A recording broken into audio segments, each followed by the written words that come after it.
I've seen some creators overseas that are using robots and AI for training, right?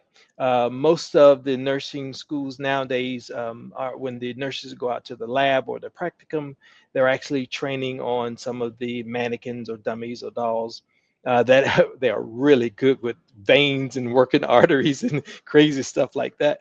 But I've also seen a developer in Dubai that's developed a virtual space that's a virtual clinic or hospital environment with a virtual patient where the nurse actually wears goggles and actually can see this patient and actually perform on the patient. But nothing beats, uh, a live patient, but we don't want to train our students and we don't want to experiment on our students. Four scores, and that's all I remember.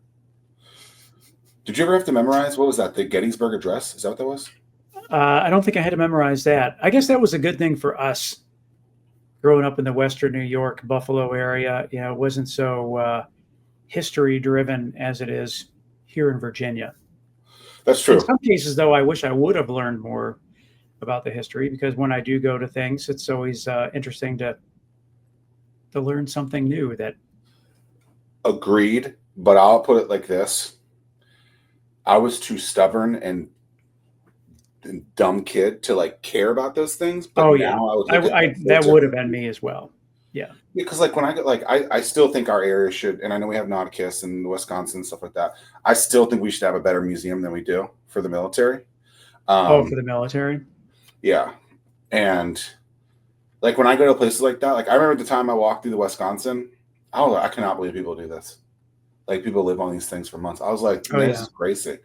And so just to Yeah. like I think you appreciate it more as you I age. think for me was I think last year I was able to go take a tour of submarine, and that was like, dude, Okay. that's some close quarters. Could not do it. Yeah, that would get. I have nightmares about the closeness things sometimes. Oh, do you? Like, I think I have that fear. Hmm. But like on a in a hotel, I'm okay. But in a cruise, Cruise I'm ship, you're okay. fine.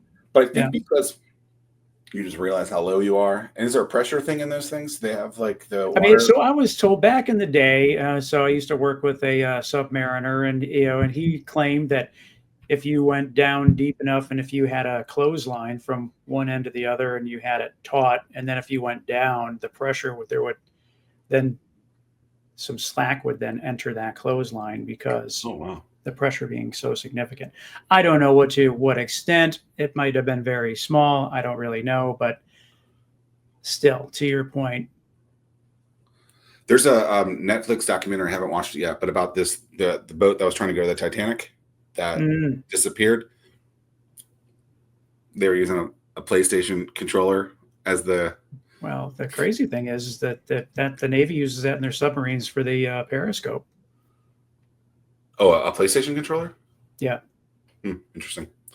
think about how Well, much cheaper that is than, I mean, 60 and the bucks. kids know how to use it. It's true. It's true. Now we transition from something that has To, nothing to do with to today's episode. just as big as a problem, just in a different, hard right turn. Tim Anderson, Armstrong. I don't know why. Don't let the name fool you. Tim Armstrong. How's it going, dude? Pretty good, my man. How about yourself? Pretty good. What kind of headphones are those? I'm digging this. These are some generics I ordered off of Amazon as a cheap alternative to my more Plantronics, my more expensive Plantronics. But the earpieces were molting, and so my wife made the little baby bonnets to go on top of them. And so I told her, I said, Oh, you should sell those.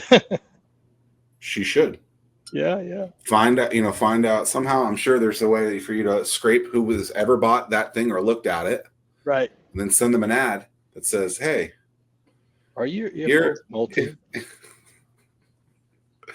That's cool. So, introduced to you via Chris Tillett of the City of Portsmouth Economic Development.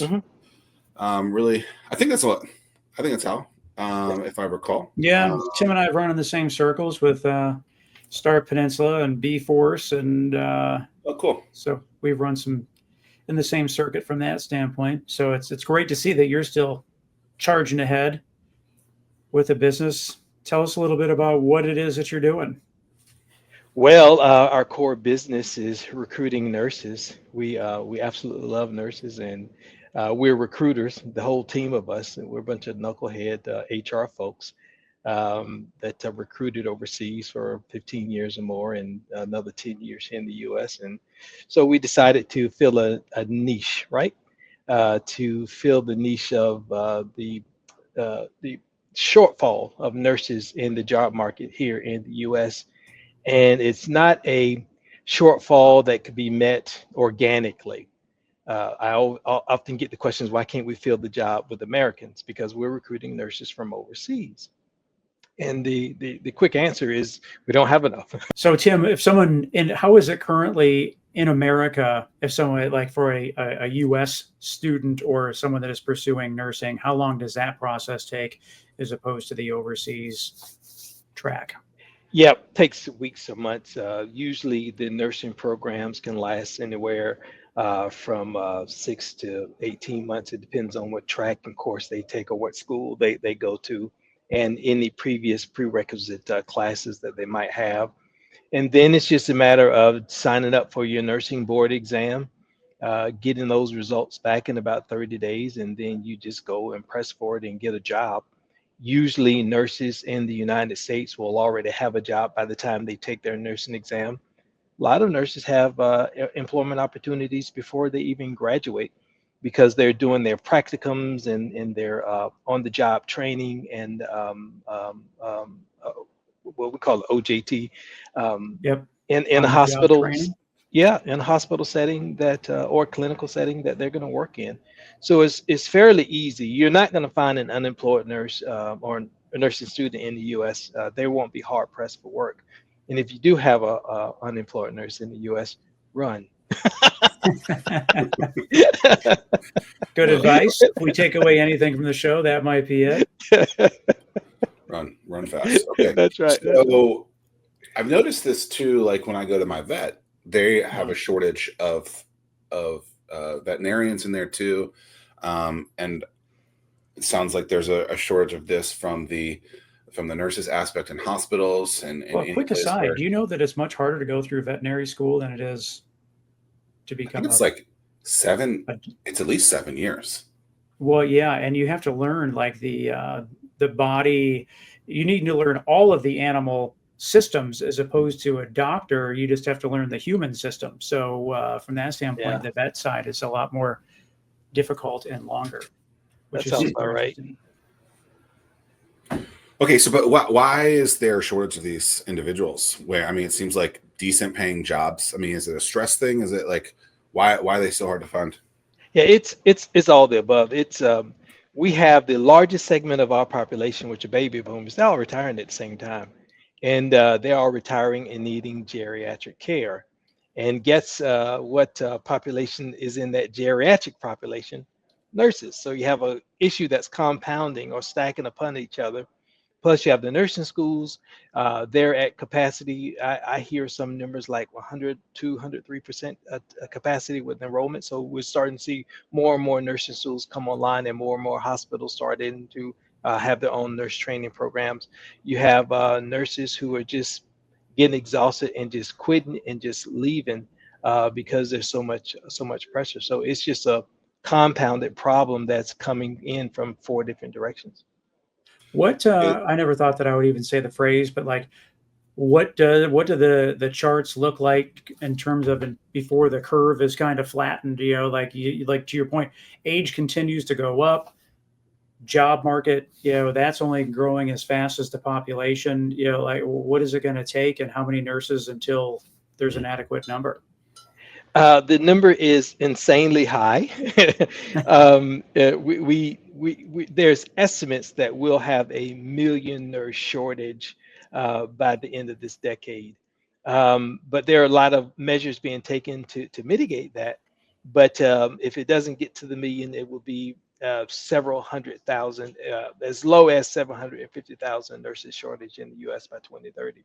It's really rough. I mean, I think we walked into 2024 needing several 100,000, and of course it only goes up in 2025 because of the age of the baby boomers. My parents are baby boomers. My mom and dad are 74, 75. My stepdad is 82, and they're all needing some sort of care. Yeah, it's crazy. I just like my first career was in TV news. And the way I describe it is imagine meeting someone on the worst day of their life every single day. Mm-hmm. And that's usually just one person. You know, you go to a hospital, they're seeing that not only every day, but multiple times a day. Right. I cannot imagine the emotion that you have to have and then figure out how to just like remove it out so that you can handle it. Like, yeah, it definitely is a career field not cut out for. Not everybody can do it. The faint of heart, if you will. Yeah. I mean, Yeah. it's. I got a lot of respect for nurses that they really Oh. go through it, because part of my interview process is interviewing how do you deal with families, because you have to deal with the patients, the doctors, and of course the families, and that can be rough. Yeah, and it's the other thing this is a field that you cannot make mistakes. I mean, like even being right 99.9% of the time is still not good enough. Right. You only remember for the one time you messed it up. Oh yeah, and well, which can be. I mean, that could cost someone their life. Yeah, it costs someone their life, costs you your freedom, your career, right? And so something that you're going to be thinking about your entire life too, right? You're going to live with that, and that part can't be crazy. So are you seeing a lot of the robots and AI take over this field? Do you think we're getting to that at all, or where do you see that? No, I see.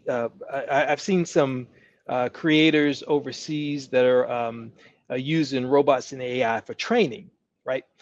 Most of the nursing schools nowadays are, when the nurses go out to the lab or the practicum, they're actually training on some of the mannequins or dummies or dolls that they are really good with veins and working arteries and crazy stuff like that.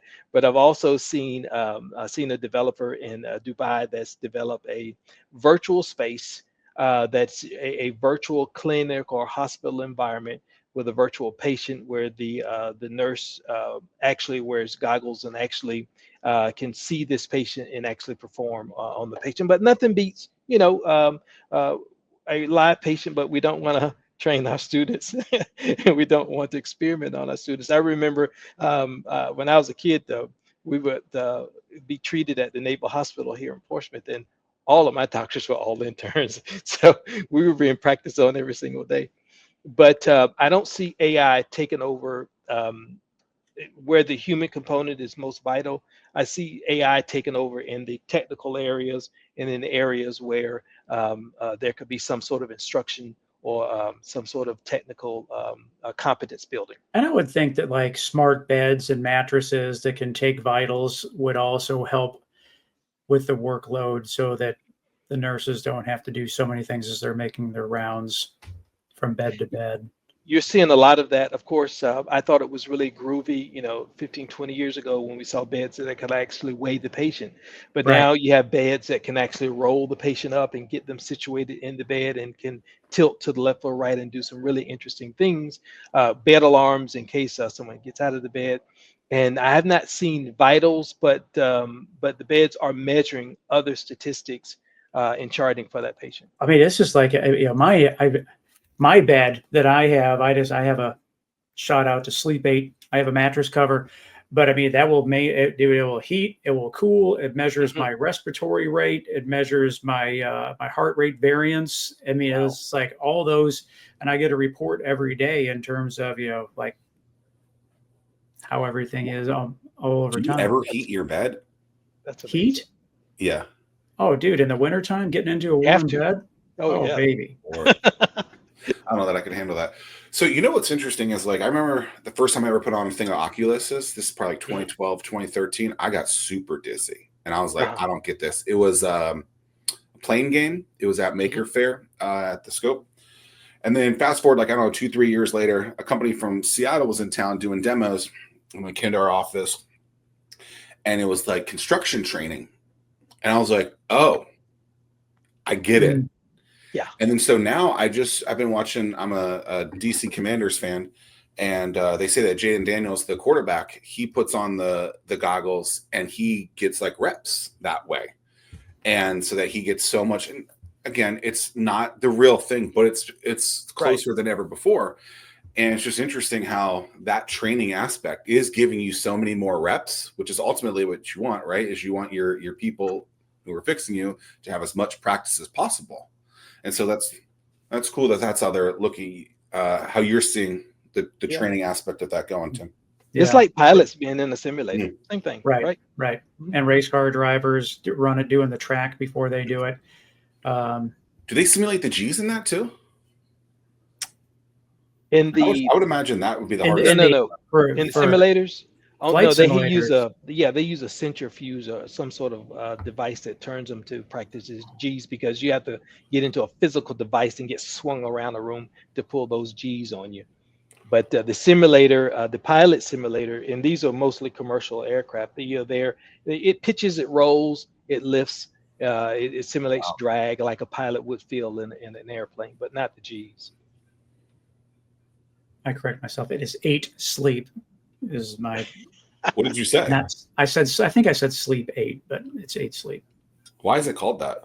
I think to get your 8 hours, I'm guessing, would be the. Yeah. At my age, 8 hours is a luxury.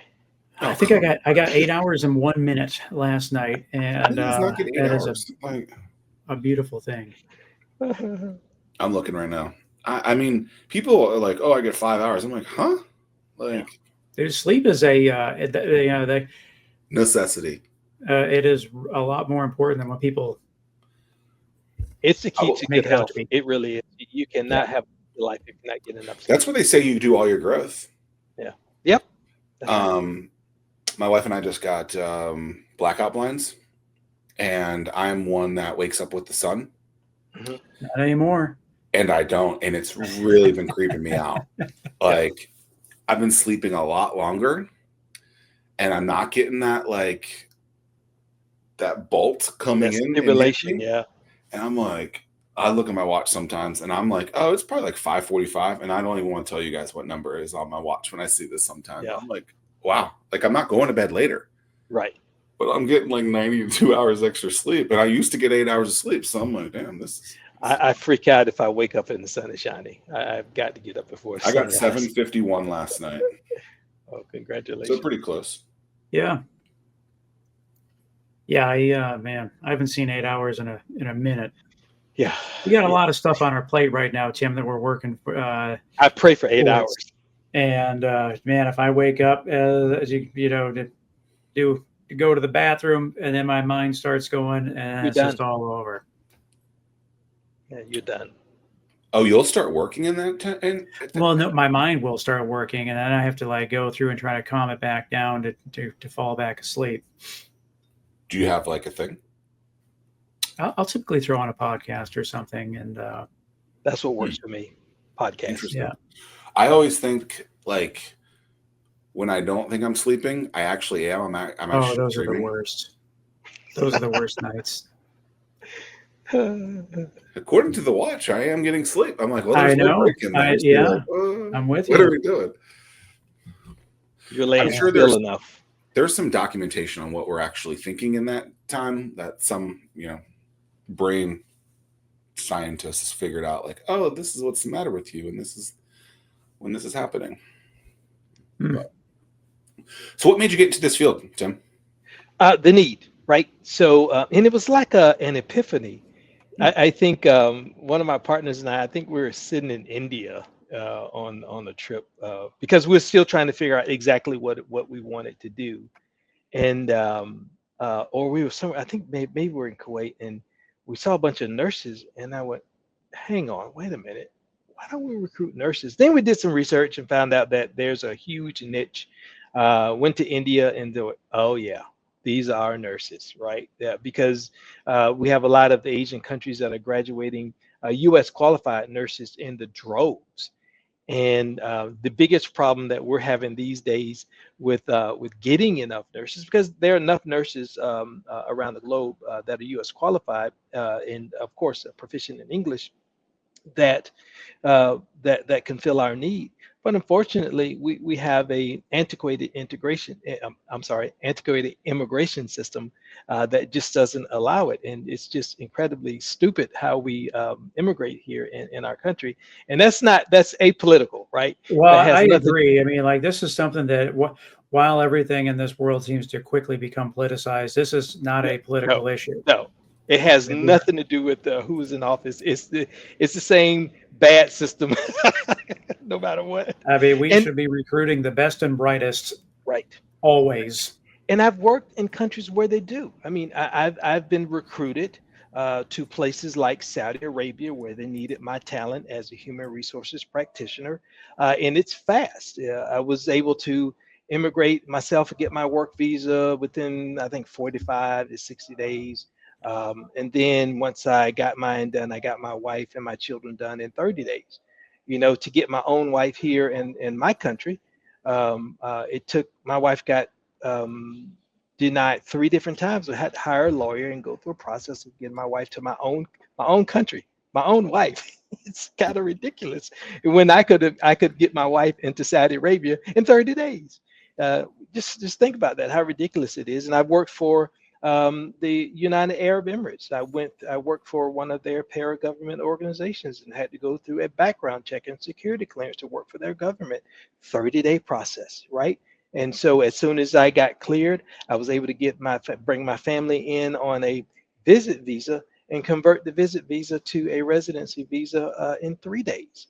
And so there are countries that are hard to get into that have demonstrated that we can be safe and secure, go through a really decent granular process within a short amount of time to make sure that we get the best and brightest in our country. And I've worked in those countries because I had a talent that they wanted and was able to get in.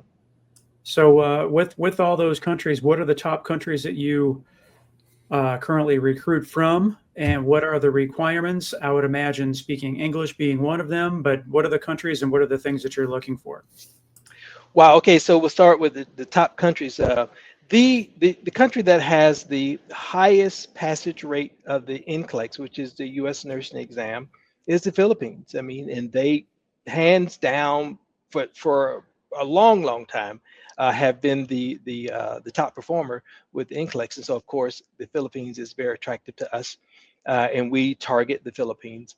And India is number two. Philippines, India, they take turns with number one. Usually, 3 terms, 3/4 out of the year, it's the Philippines. 1/4 out of the year is India.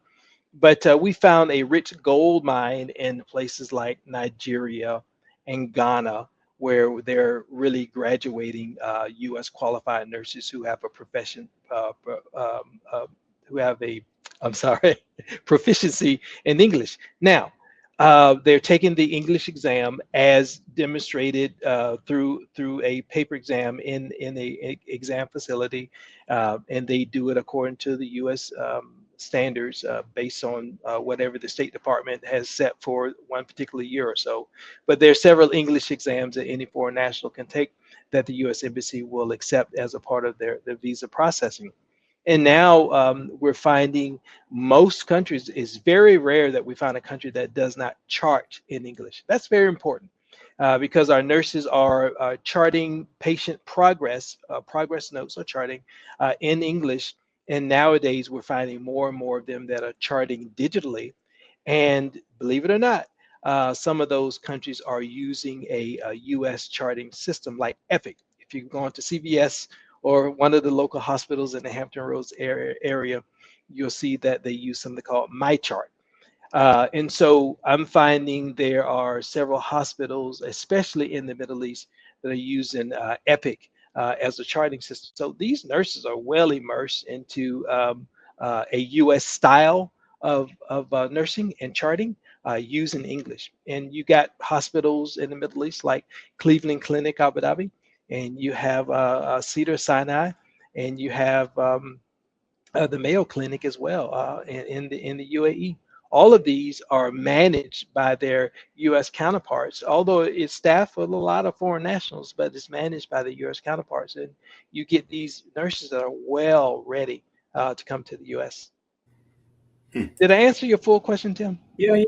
I mean, it's just because I'm sure that people listening to the show, or they're going to want to wonder, people like to come up with objections, so knowing that they pass the exams, have the right education, certifications, speak English, are trained on the same platforms, so that is comforting for the potential patients or family members of patients. On the other side of the equation, what kind of pushback from hospitals are you getting, or what is there any objections that you face as to, I would think that anyone with a nursing shortage would be lined up to talk to you. What are the objections that you may get?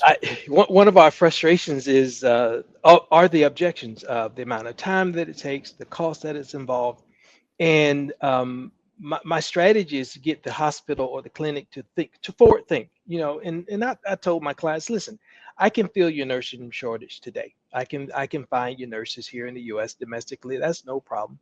But they're going to turn over. The turnover rate for nurses is increasingly high because you got other hospitals and clinics and medical facilities that are giving better deals, location, schedules, pay. I mean, nurses really want a work-life balance that is normal, but it's really difficult given their profession. But they will move, and they're very mobile, especially in a post-COVID environment. And so the pushback is really frustrating because I want to just wring their necks.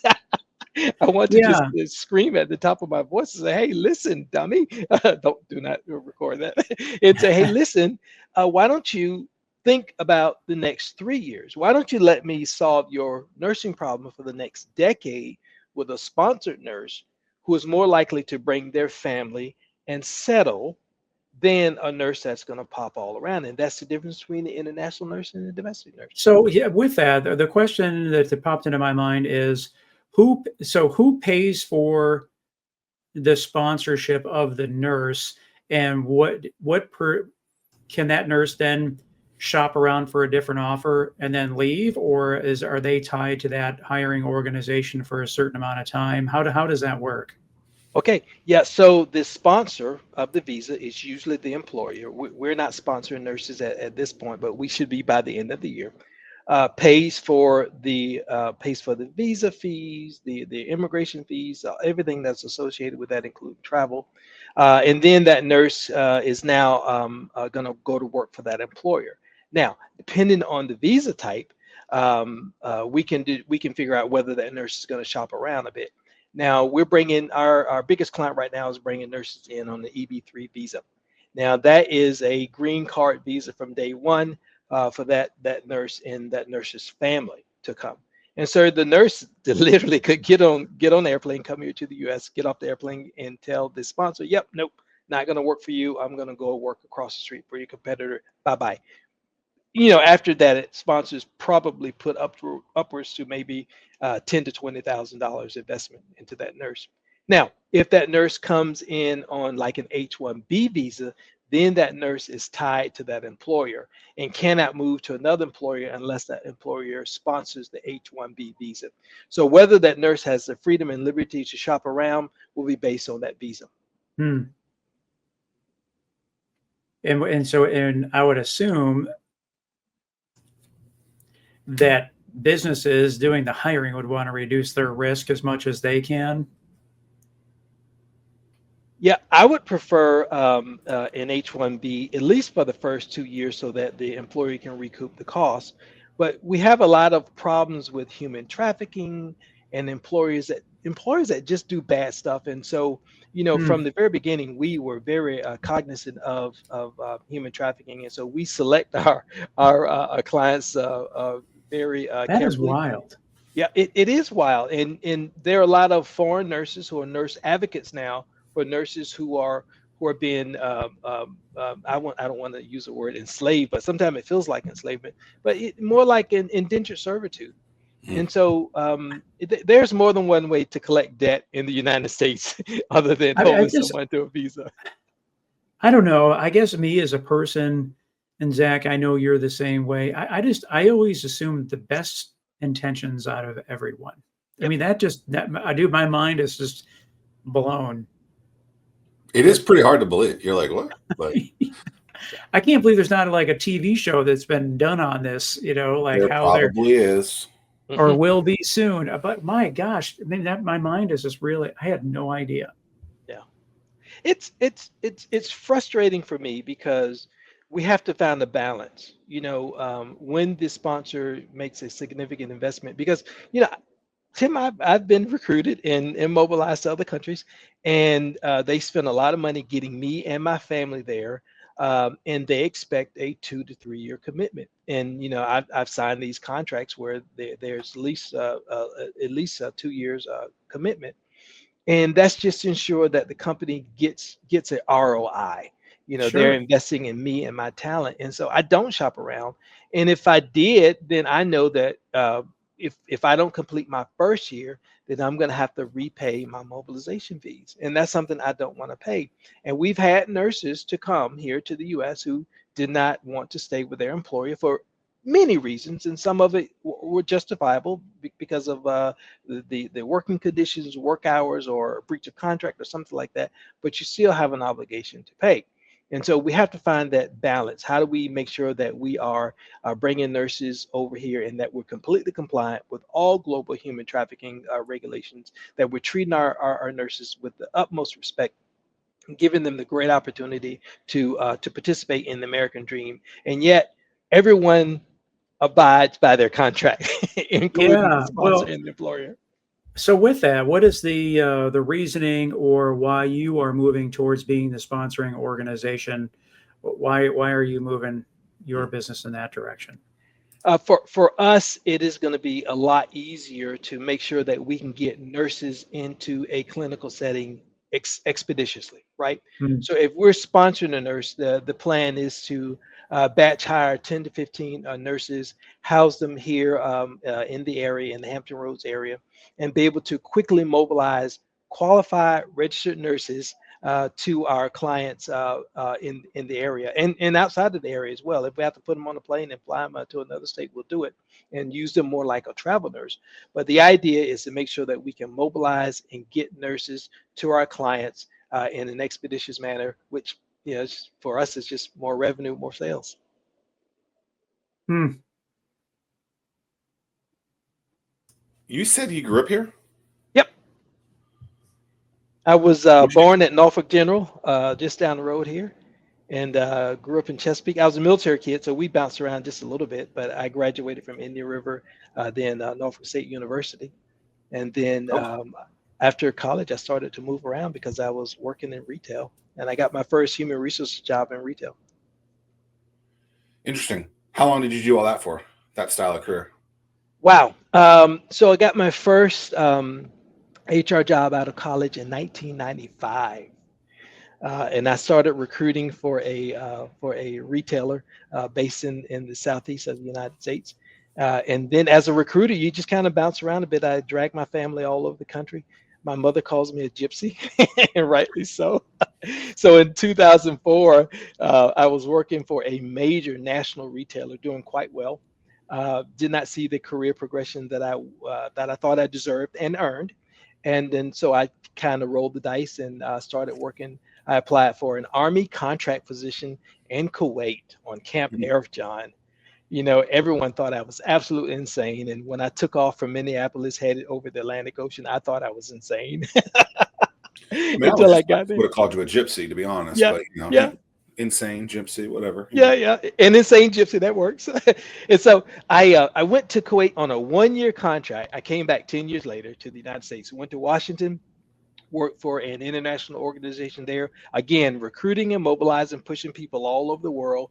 Did that based in Washington for a few years, and went back overseas to the Middle East and did it for a Hmm. few more years. Tim, I don't know about you, but do you get a lot of like recruit messages like in your inbox? I don't. I mean, every No. once in a while I'll get one, um, but yeah, it's not So so whenever often. whenever I see these though, I'm like, okay, like I don't know why you guys are sending me this.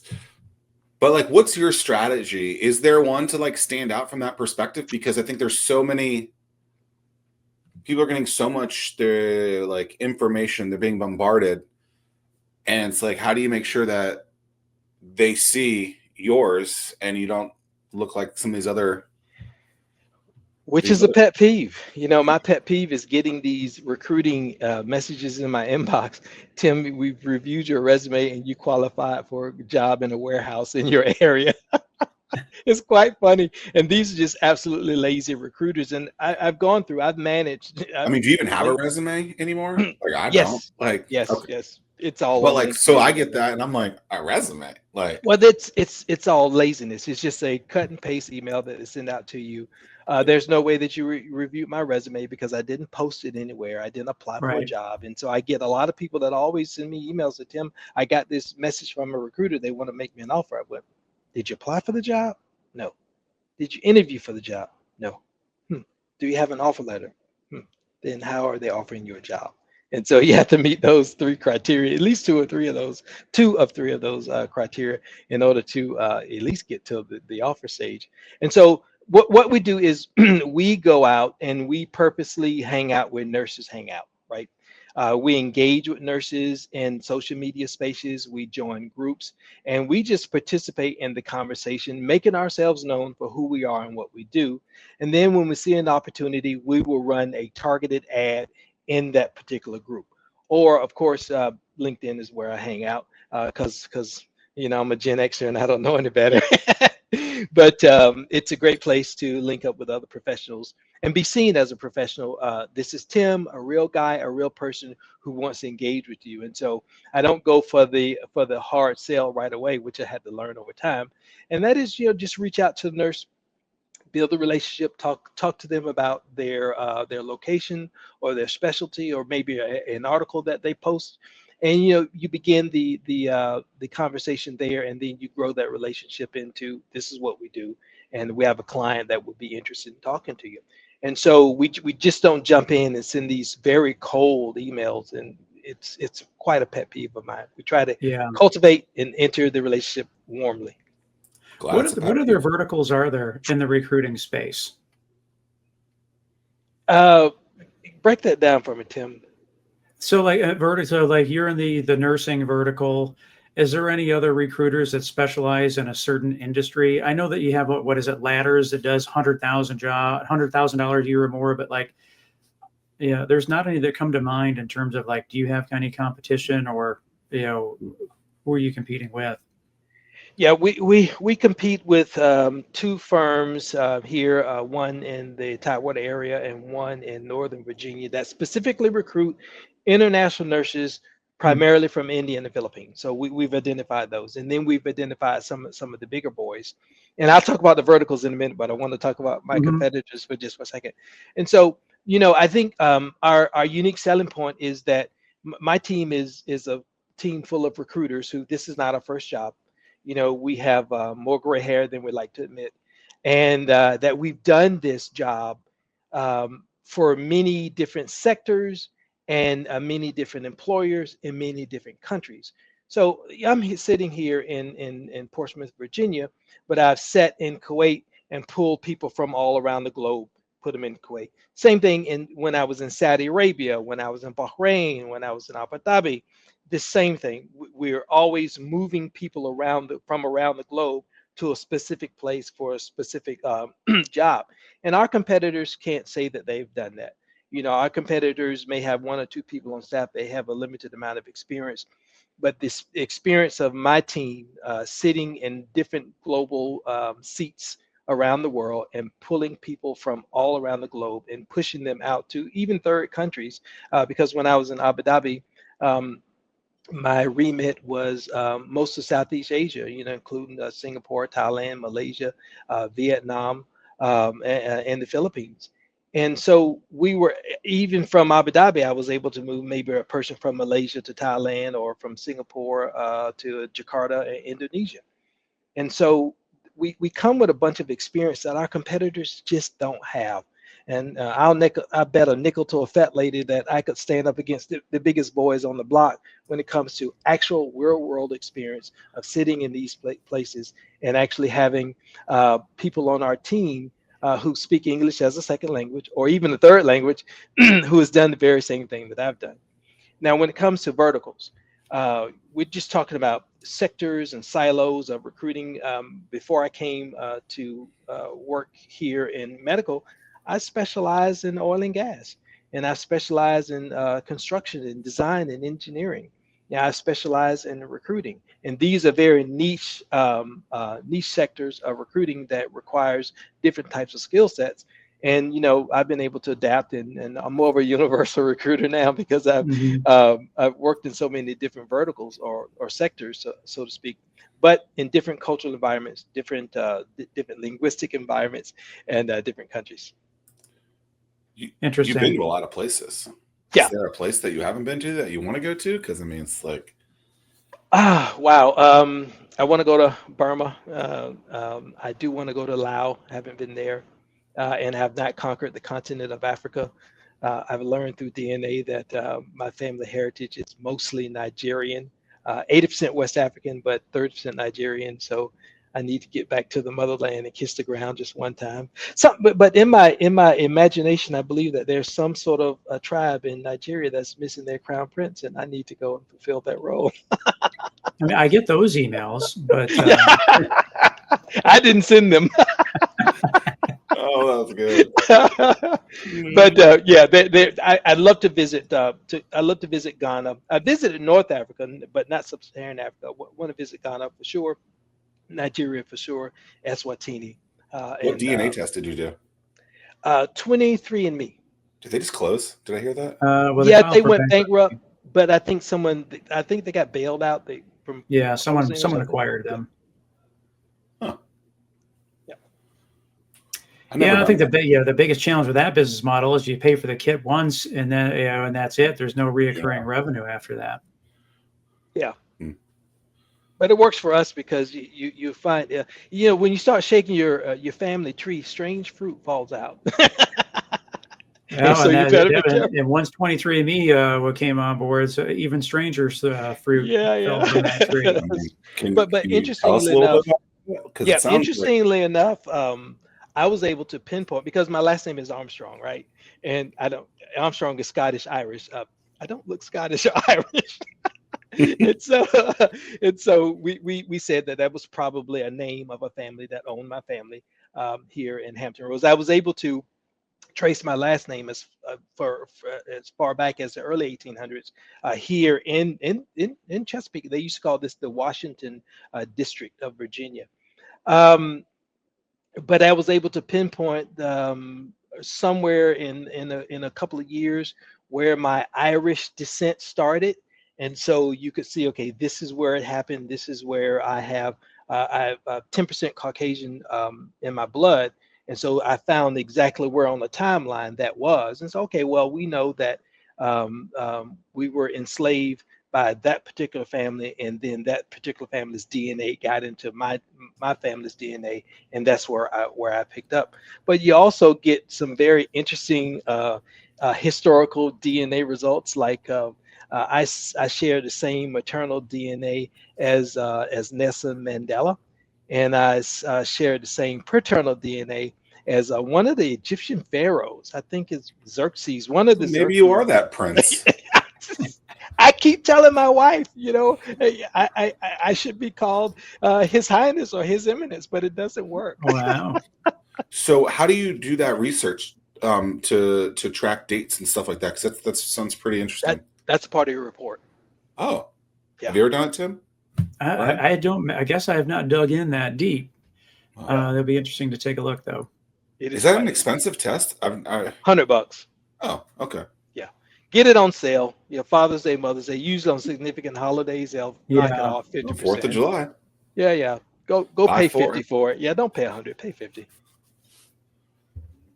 It just seems like a rabbit hole that might be fun to go down. Yeah, Especially like with some fruit falling from the trees. You say Oh yeah. like strawberries, blueberries. Find out maybe about relatives that you never even knew you had. exactly. Found a relative who was in search of her mother. She was adopted, and her family would not tell her who her mother was. It was some sort of family secret. But she called me, and she's a bit of a nomad like me, bit of a gypsy. She's an RV traveling around the country, and she was in Darlington County, South Carolina.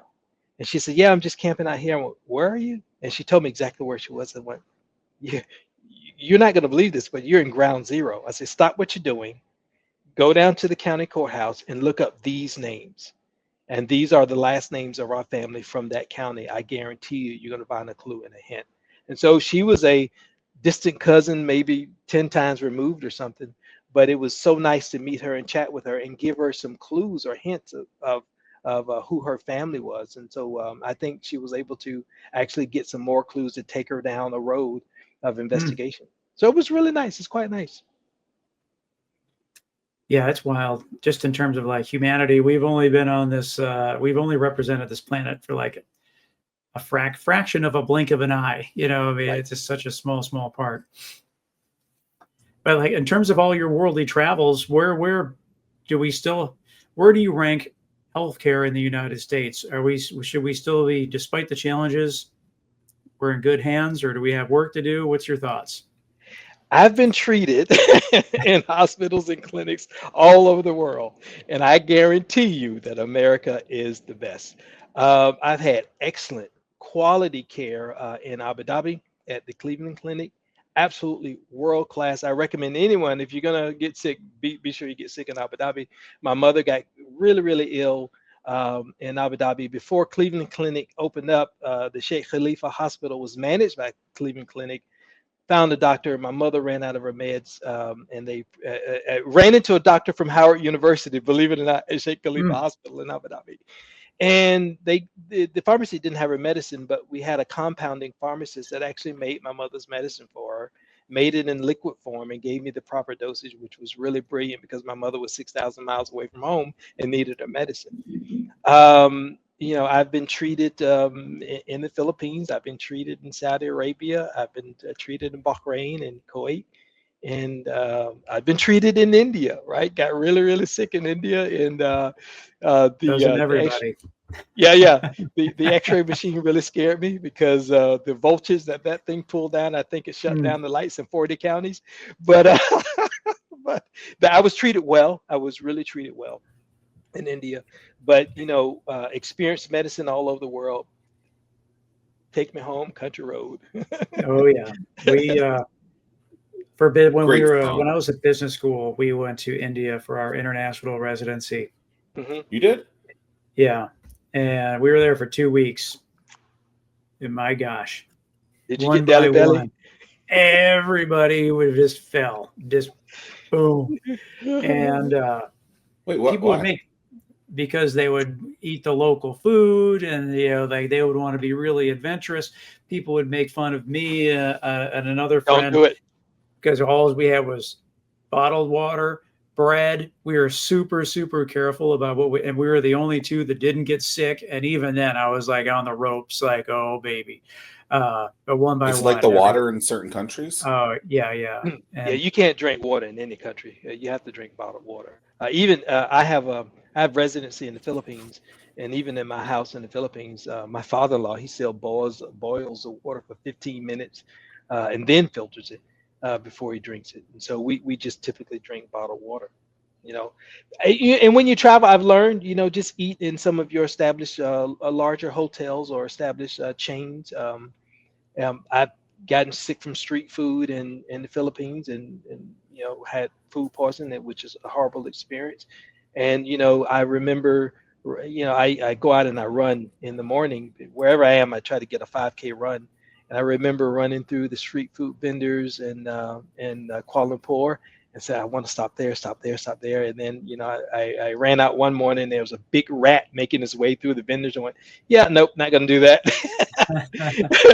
I did get risky. I did get frisky one time, and had street food in Singapore, and I was saved by the bell. I had no major issues. But I had street food in the Philippines. It didn't work out. I am not a brave person when it comes to that stuff. And like, I think one of my biggest fears really is like, you are somewhere in another country, and then something bad happens and you have to, Yeah. So how do you recover from that? Is it just like an IV or something? Like, well, Elliot, for our trip, thankfully we had a physician in our class. And so he brought a whole bag of medicines and things to help. And I felt so bad for him. He had to leave early for us ahead of the class. And on his way home, he fell ill to Ooh. the deli belly, and he had given out all of his stuff. So Oh, I travel with antibiotics. I travel with about 2 or 3 different antibiotics because typically when I'm bouncing between time zones, usually I try to get 2 or 3 countries done in one trip, and so you're bouncing between a lot of time zones, and it wears your body out. And so I typically start to get some sort of respiratory issue going on, and so I have some antibiotics that I take prophylactically, especially when you're going to be out and about. And I try not to, when in Rome, do as Romans. And so I try not to offend my local hosts, especially when I'm being entertained. And a lot of the yeah. entertainment is food. And so you you really have to pray. My grandmother taught us to say grace before you eat. You better say grace before you eat. But I keep antibiotics prophylactically to take when I'm traveling. And believe it or not, you can walk up to a pharmacy in any international airport outside of the U.S. and you can buy any antibiotics you want without a prescription. Yeah, Nope, that part traveling. is interesting. Yeah. Yeah. Hmm. And so I just keep a stock of it in my bag. And so when I know I'm going into a risky situation, I just take some antibiotics and let's go eat. Hmm. What's something we haven't talked about that you want to talk about? Well, I think the nurses that we're bringing in are absolutely fabulous. We're starting to bring in nurses from all over the world. We have quite a number of nurses that we brought in from Africa and Asia. We're particularly finding great nurses in the Middle East. And the reason why that's happening is because the Middle East is starting to up their game tremendously with world-class healthcare, and they're bringing in nurses from the likes of Africa, India, Philippines, Pakistan, and the nurses are actually practicing there, and they're getting their Western skills honed and sharpened, and they're going there specifically to work. But we particularly like recruiting out of the Middle East because we're finding those nurses are getting that electronic charting experience and getting the routine of Western medicine under their belt, even in the Middle East. You'd be surprised how incredibly sharp the medical practitioners are in the Middle East, and is quite an interesting story. We're based here in Portsmouth, Virginia. We are a global company, and I keep pinching myself, and I get imposter syndrome sometimes. We're really doing it, right? We're real employers. We're giving jobs. We're making difference in people's lives. Our why is to change lives, both for the nurse and the patient, and also the patient's family and their nurse peers, because an extra nurse on a shift is a relief to another nurse within That's right. the group. And so we're changing a lot of lives in what we do, and we absolutely love it. We're really driven by this purpose, and we love what we do. First of all, I'm a recruiter, and I love recruiting. Recruiting is the best job in the whole world, and it's that career that's paid for my gallivanting and journey around the planet, and I've done it on someone else's dime. Thank God for my talent. But we're really making a difference, and I think one of my frustrations is that a lot of our hospitals, especially here in Hampton Roads, and believe it or not, Tim, all of my nurses are going everywhere except for Southeast Virginia. And that is because a lot of our potential clients, we have one major client here that only wants us recruiting domestically, won't touch our international nurses, and we've stacked up an entire pool of these great nurses.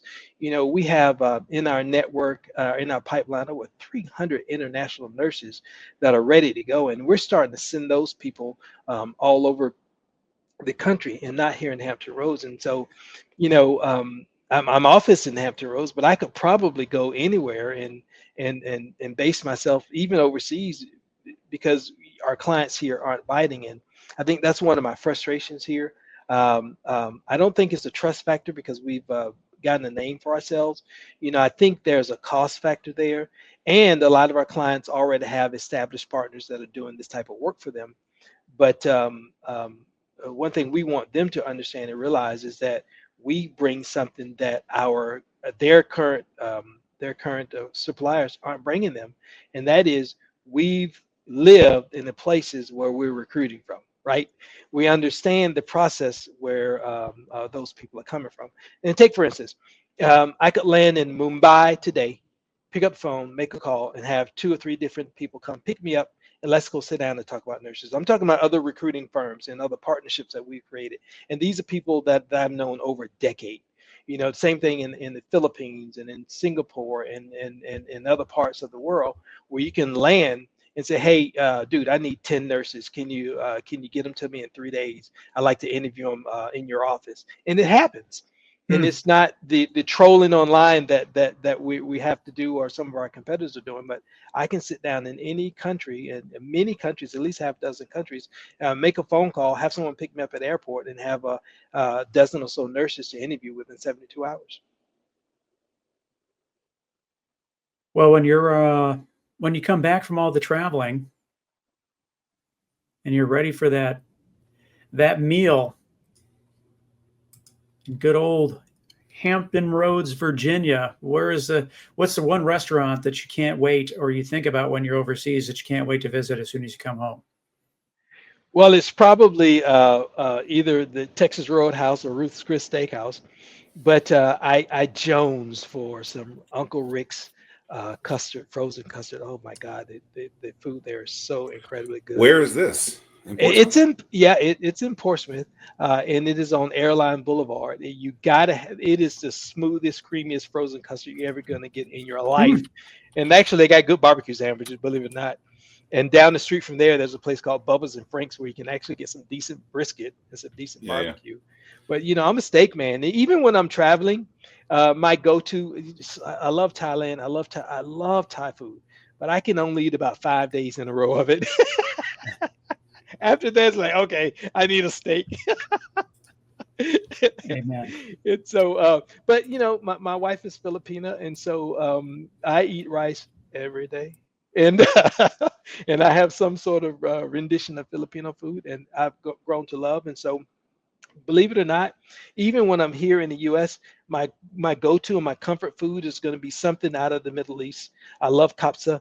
I love grape leaves. I love tabbouleh and patouche. So my go-tos are going to be Arab food or Filipino food when I'm here in the U.S. Never heard of any of those things. Come have lunch with me. I'll introduce you to it all. I ain't trying to have to take a little antibiotic, if you know what I mean. So, you know, I'm a little nervous. And I know Tim is definitely nervous for that stuff, too. We'll put a few pounds on you. I promise you that. There you go. This has been great. I'm glad Mr. Tillett was able to connect us. Continued success, and we really appreciate your time. Yeah, I appreciate you guys. Hey, everybody. I'm Tim Ryan, Executive Director of Innovate Hampton Roads, and I'm inviting you to attend the Startup World Cup on August 21st, 5 o'clock, here at Town Center in Virginia Beach.